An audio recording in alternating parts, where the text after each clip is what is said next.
예, 이번에는 지역보건법에 대해서 한번 정리를 해드리도록 하겠습니다. 일단 지역보건법 목적 아셔야 되겠죠. 그 다음에 이 장에서 가장 중요한 것이 국가와 지방자치단체 책무에 대해서 또 아셔야 되고요. 그 다음에 지역사회 건강실태조사 이런 정도 여러분들이 알아두시면 좋을 것 같습니다. 첫 번째 우리가 목적에 대해서는요. 이 지역보건법은 보건소 등 지역보건의료기관의 설치 운영에 관한 사항과 그죠? 보건의료 관련 기관 단체와 연계 협력을 통해서 결론적으로 뭡니까? 지역보건의료기관의 기능을 효과적으로 수행하는 데 필요한 사항을 규정함으로써 지역보건의료정책을 효율적으로 추진해서 지역주민의 건강정진에 이바지함을 목적으로 한다라고 하는 것이 결국 뭡니까? 지역주민의 건강정진에 이바지함을 그 목적으로 한다라는 것이 주된 목적이 되겠죠. 한번 봐주시고 그 다음에 우리가 제3조에 보시면 국가와 지방자치단체의 책무 이 부분을 꼭 아셔야 됩니다. 국가와 지방자치단체 책무는 뭐냐? 지역보건의료에 관련된 조사라든지 연구 첫 번째. 그래서 정보의 지역보건과 관련된 의료에 대한 정보를 수집하고 관리하고 활용하고 보호하는 것. 그 다음에 이 지역 보건과 관련된 인력을 양성하고 확보하고 그 다음에 지역의 어떤 고용 안정과 자질 향상 등을 위해 노력하는 것이 바로 국가와 지방자치단체의 책무다. 그래서 국가와 지방자치단체는 지역보건의료 업무의 효율적 추진을 위해서 어떻게? 기술적 재정적 지원, 이것도 중요합니다. 기술적 재정적 지원을 하게 된다. 국가 지방자치단체는 기술적 재정적 지원을 해야 한다. 그죠? 그 다음에 지역 주민의 어떤 건강 상태에 격차가 발생하지 않도록 필요한 방안을 마련해야 되는 것도 국가 지방자치단체의 책무다. 그래서 지역 보건에 있어서 국가와 지방자치단체의 책무는 다음과 같이 이런 것들이다. 꼭 좀 체크해 주시고 그 다음에 지역사회 건강실태조사는 어떻게 한다. 여기 보시면 지역주민 건강상태 및 건강문제 원인 등을 파악하기 위해서 얼마마다 매년 지역사회 건강실태조사를 우리가 실시하여야 한다. 이렇게 되어 있죠. 이런 부분들도 여러분들이 꼭 좀 체크를 해 주셔야 되겠습니다. 그래서 매년 하게 된다라고 보시면 되겠습니다. 이것과 또 약간 같이 알아두셔야 될 것이 뭐죠? 구강건강실태조사. 이거는 일반 건강실태조사는 매년 하게 되는데 구강건강실태조사는 몇 년마다 합니다. 3년마다 조사하고 그 결과를 공표해야 되죠. 그런 내용도 같이 비교해서 그래서 이 지역보건법에 있어서의 건강실태조사는 매년 구강건강실태조사는 3년마다 꼭 좀 기억해 주시기 바랍니다. 그 다음에 시행령에 보시면 그래서 지방자치단체장은 매년 보건소를 통해서 지역 주민을 대상으로 지역사회 건강실태조사를 실시하여야 한다. 이렇게 되어 있죠. 한번 쭉 봐주시고 그 다음 제5조 부분에 보시면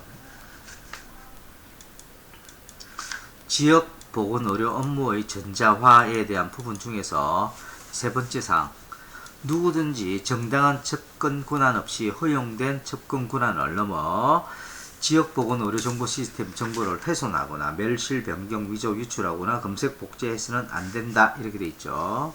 그래서 그런 부분들. 그래서 이런 어떤 류의 시험이 많이 이렇게 출제가 사실은 되고 있습니다. 그래서 그런 부분들도 여러분들이 반드시 꼭 좀 체크를 해 주시기를 바랍니다. 그래서 이럴 때는 보통 5년 이하 징역 또는 5천만 원 이하 벌금에 해당이 된다. 꼭 좀 기억을 해 주시기 바랍니다. 좀 넘어가서 제2장 보도록 하겠습니다. 지역보건의료계획 수립 시행.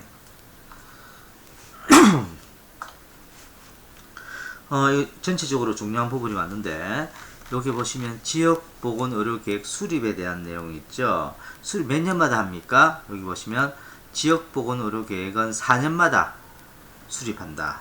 꼭 외워주시기 바랍니다. 지역보건의료계획은 4년마다 수립한다.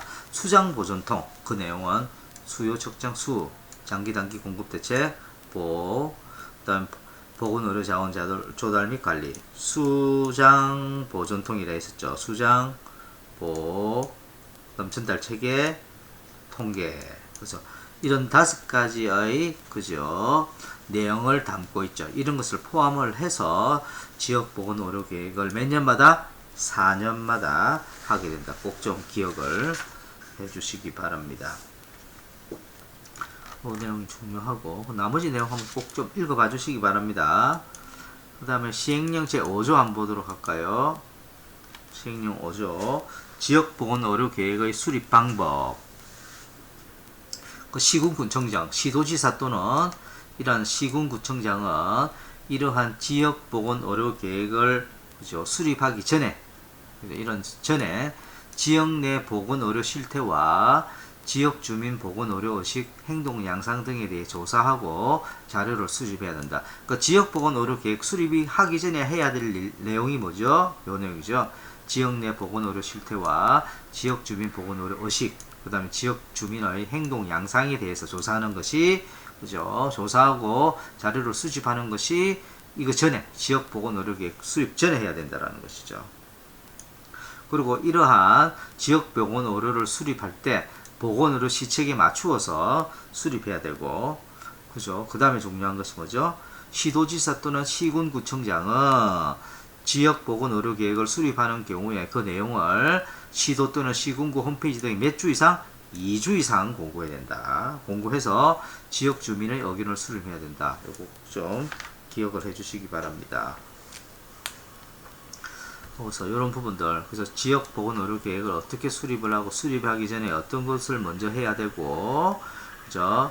뭐 보건의료 시책에 맞춰서 수립해야 되는데 해당되는 홈페이지 등에 2주 이상 공고해서 지역 주민 들의 의견을 반드시 수렴해야 된다라는 것까지 여러분들 중요하니 꼭 좀 체크해 주시고, 그 다음에 지역 보건의료 계획에 대한 조정 공고에 대한 부분인데, 조정 공고가 필요한 경우가 어떤 경우냐라는 것이죠.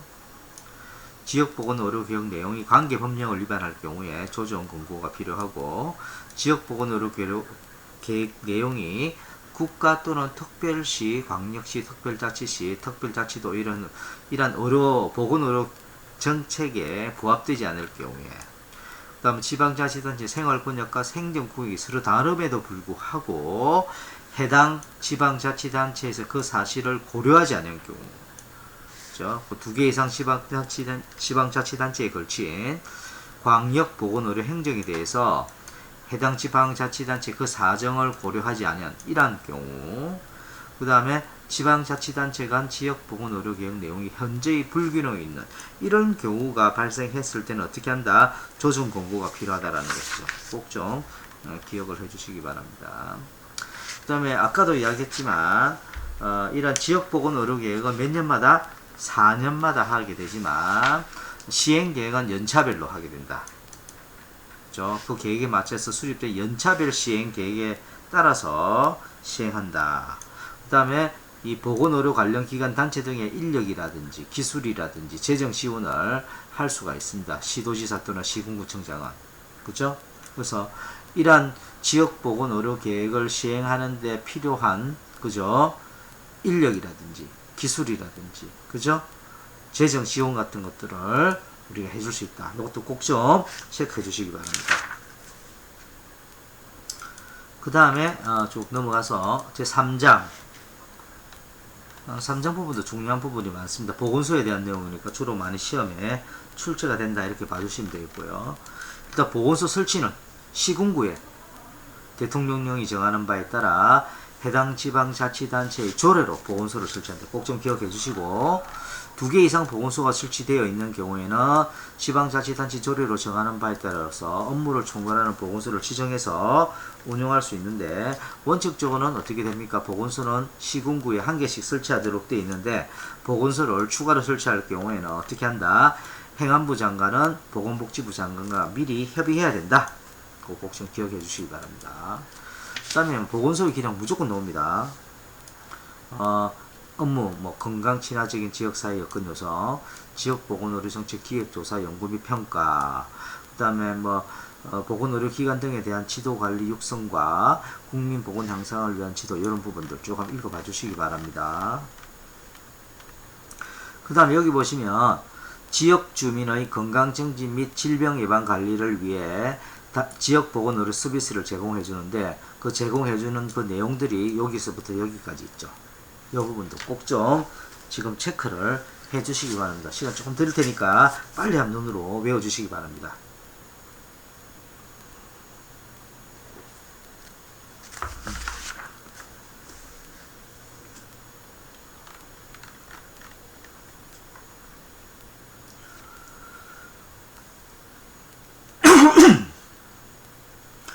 여기서 보시면 시행령제 구조 한번 봐주시기 바랍니다.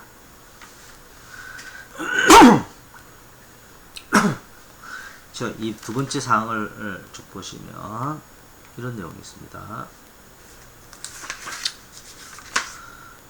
여기 보시면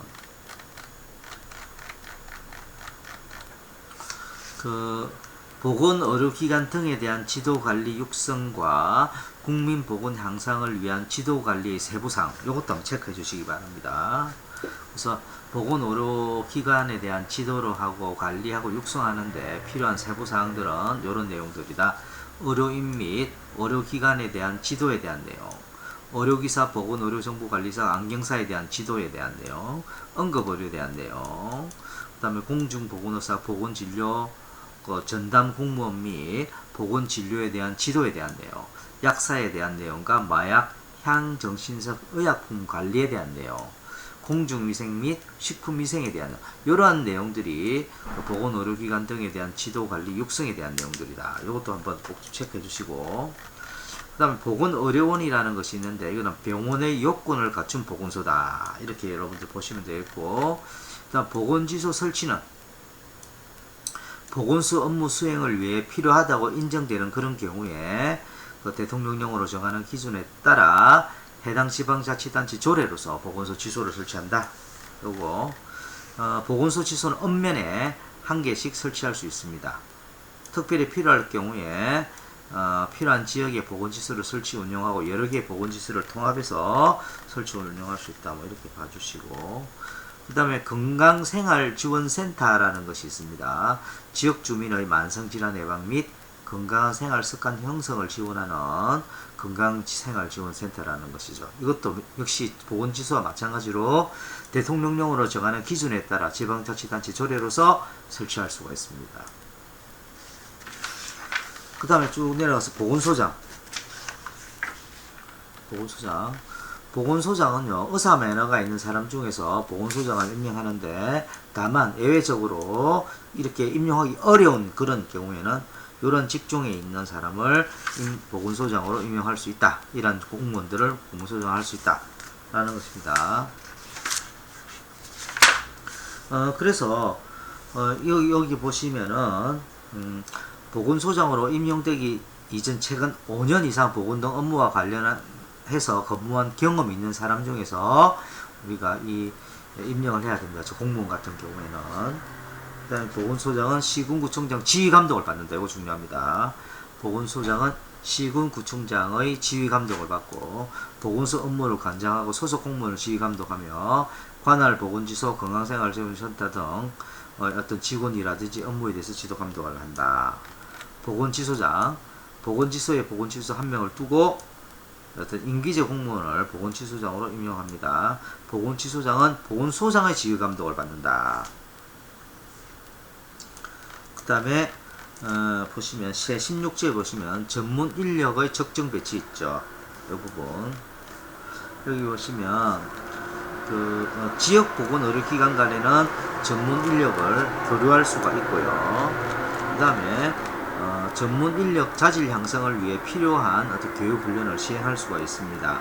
그래서 보건복지부 장관은 이러한 이 전문 인력에 대한 배치 및 운영이 부적절하다고 판단될 때는 시도지사라든지 시군 군청장에게 권고할 수가 있습니다.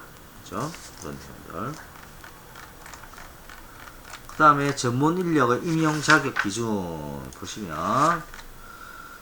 보시면 해당 분야 업무에서 2년 이상 종사한 사람을 우선적으로 임용한다. 그런 내용을 있는데 한번 체크해 주시기 바랍니다. 그 다음에 전문 인력에 대한 교육훈련 부분에서 시군구청장은 신규로 임용되거나 5급 이상 공무원으로 승진 임용된 전문 인력에 대해서 특별한 사유가 없으면 그 직급과 직무 분야에 맞는 기본 교육을 받게 한 후에 보직하여야 한다. 이런 내용 있죠. 그래서 그 교육에 대한 내용을 한번 쭉 보시면 기본 교육 훈련과 직무 분야별 전문 교육 훈련이 있습니다. 그래서 기본 교육 훈련 같은 경우에는 해당 직급의 공무원으로서 필요한 능력과 자질을 배양할 수 있도록 신규로 임용되는 전문 인력을 대상으로 3주 이상 교육훈련 받고 꼭 기억해 주시기 바랍니다.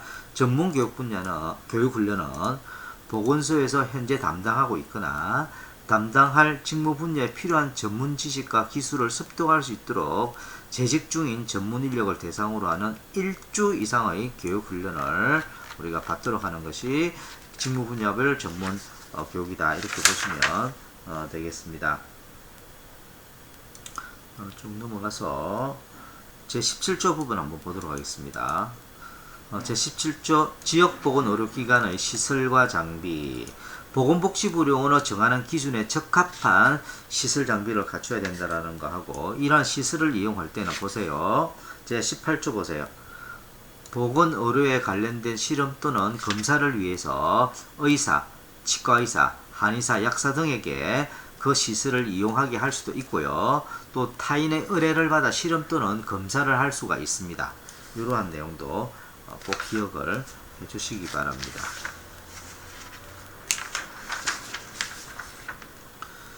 그 다음에 4장 건강진단 등 신고 이 부분은 꼭 좀 여러분들 체크해 주시면 좋겠다. 그래서 이제 23조 한번 보도록 하겠습니다.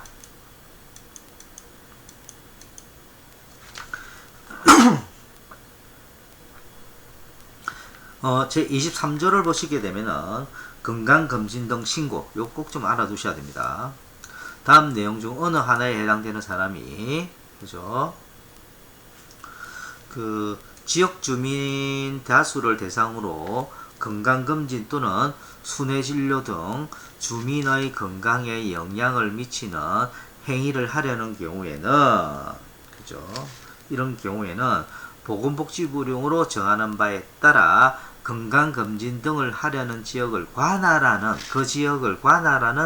보건소장에게 반드시 신고를 하고 난 다음에 그죠? 건강검진을 하든지 순회진료를 할 수 있다라는 것이 꼭 좀 중요합니다. 관할하는 보건소장에게 신고하여야 한다. 요거.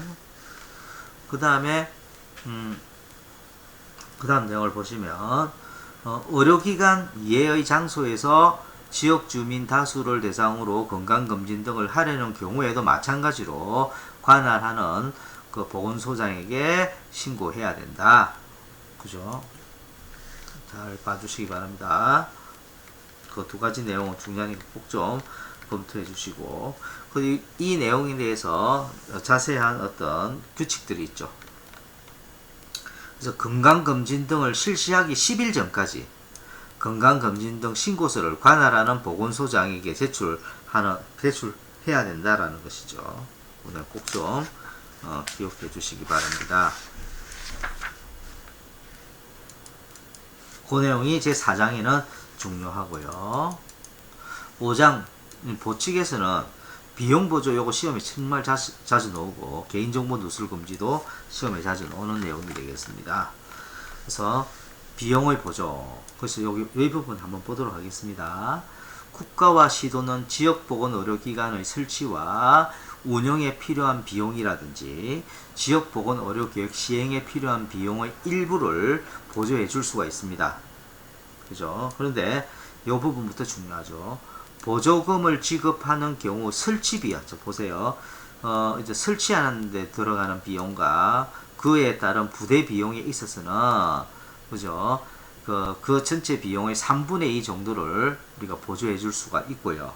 설치비와 부대비는 3분의 2 이내로 보조해 줄 수가 있고요.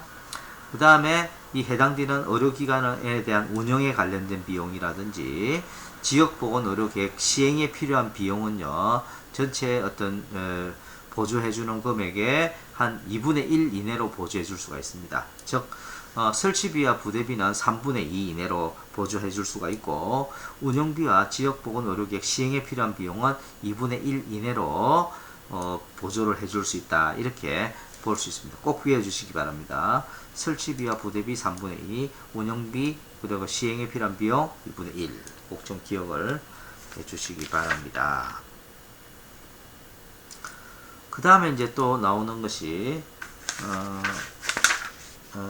제28조 부분 한번 보시기 바랍니다. 개인정보 누설 금지. 이런 거 시험에 자주 나오거든요. 요 자주 나오니까 같이 한번 보도록 하겠습니다. 지역보건의료기관, 그죠? 이에 따른 어떤 지역보건의료기관의 기능과 기능 수행과 관련된 업무에 종사하였거나 또는 종사하고 있는 사람 또는 지역보건의료정보 시스템을 구축 운영하였거나 또는 구축 운영하고 있는, 그죠? 이러한 사람들에게 있어서 업무상 알게 된 사항에 대한 정보를 업무 외의 목적으로 사용하거나 다른 사람에게 제공 또는 누설해서는 안 된다는 거죠. 그죠? 업무상 알게 된 어떤 정보를 업무 외의 목적으로 사용하거나 또는 다른 사람에게 제공 또는 누설해서는 절대 안 된다라는 겁니다. 그랬을 때 첫 번째, 보건의료인이 진료 과정에서 건강검진 등 여러 가지 진료 과정에서 알게 된 개인 및 가족의 진료 정보, 요걸 누설을 했을 경우에는 5년 이하 징역에 5천만 원 이하 벌금에 해당됩니다. 꼭 좀 기억해 주시고, 그 다음에 나머지도 마찬가지입니다. 금융정보, 그 사람에 대한 금융정보나 신용정보 또는 보험정보, 그렇죠? 이러한 것들에 대해서 정보를 누설했을 경우도 5년 이하 징역 또는 5천만 원 이하의 벌금에 해당된다. 그 다음에 동일 명칭 사용 금지. 보건소, 보건의료원, 보건지소 또는 건강생활지원센터가 아닌 자는 보건소, 보건의료원, 보건지소 또는 건강생활지원센터의 명칭 사용하지 못한다. 그렇죠? 그 다음에 보시면 보건복지부 장관에 대한 권한은 대통령령을 정하는 바에 따라 시도지사 또는 시군구청장에게 위임할 수 있다. 이 지역보건법에서는요, 보건복지부 장관의 권한은 대통령령으로 정하는 바에 따라 그 일부를 시도지사 또는 시군구청장에게 우리가 위임할 수 있다라고 되어 있습니다. 우리가 그 의료법에서는 어떻습니까? 이 보건복지부 장관 권한 같은 경우 시도지사, 그죠? 질병본부장, 그 다음에 보건소장, 그 다음에 시군구청장 이렇게 되겠죠. 그 다음에 그 의료 기사 등에 관련된 법률에서는 질병본부장은 빼고, 그죠? 빼고 뭐죠? 그 해당되는 그 장이, 그 기관 장이 그 보건복지부 장관의 권한의 일부를 위임받을 수가 있죠. 그리고 지금 배우고 있는 지역보건법에서는 어떻게 됩니까? 시도지사 또는 시군구청장이 위임할 수가 있다. 이렇게 볼 수가 있겠습니다. 그 다음 제23조, 시행령 제23조, 업무의 위탁 및 대행. 시도지사 또는 시군구청장은 다음 내용의 업무를 보건의료 관련 기관이라든지 단체에 위탁할 수 있다. 그죠? 그래서 어떤 것들을 할 수 있느냐면, 지역사회 건강실태 조사에 관련된 업무, 그 다음에 지역보건의료계획의 시행에 관련된 업무, 감염병 예방 및 관리에 관한 업무, 그 다음에 지역 주민에 대한 진료, 건강검진 및 만성질환 등 질병관리에 관련된 사항 중 전문지식 및 기술이 필요한 진료 실험 또는 검사에 관련된 업무, 가정 및 사회복지시설 등을 방문하여 행하는 보건의료 사업과 관련된 업무, 이러한 업무에 대해서 시도지사 또는 시군구청장에게 또는 위탁할 수 있다, 이렇게 볼 수가 있겠습니다. 이 내용 중요하니까 꼭 좀 봐주시기 바라고요. 마지막 제 31조 보도록 하겠습니다. 31조 부분에 보시면 의료법에 대한 특례 이렇게 되어 있는데, 보건의료원은 병원 또는 같은 간단히 정리하면 보건의료원은 뭐와 똑같이 보느냐면 치과의원 또는 한의원으로 봅니다. 여기 죄송합니다. 보건의료원은 병원 또는 병원, 치과의원, 한의원으로 보건의료원은 본다. 그리고 보건소, 보건지소, 건강생활지원센터는 의원, 치과의원, 한의원으로 본다. 그래서 요거 시험에 나옵니다. 사실은 꼭 좀 봐주시기 바랍니다. 예, 여기까지 일단 지역보건법을 제가 정리를 해드리고, 죄송합니다. 제가 제가 상태가 조금 좋지 않아서 몇 번 큰 기침을 했는데 죄송합니다. 어쨌든 여기까지가 하게 되고요. 벌칙에 대해서는 여러분들 또 제가 참고했던 그 자료를 참고해 주시면 감사하겠습니다. 잠시 좀 쉬었다가 구강보건법에 대해서 한번 또 제가 정리를 쭉 해드리도록 하겠습니다. 예, 여러분들 수고하셨습니다.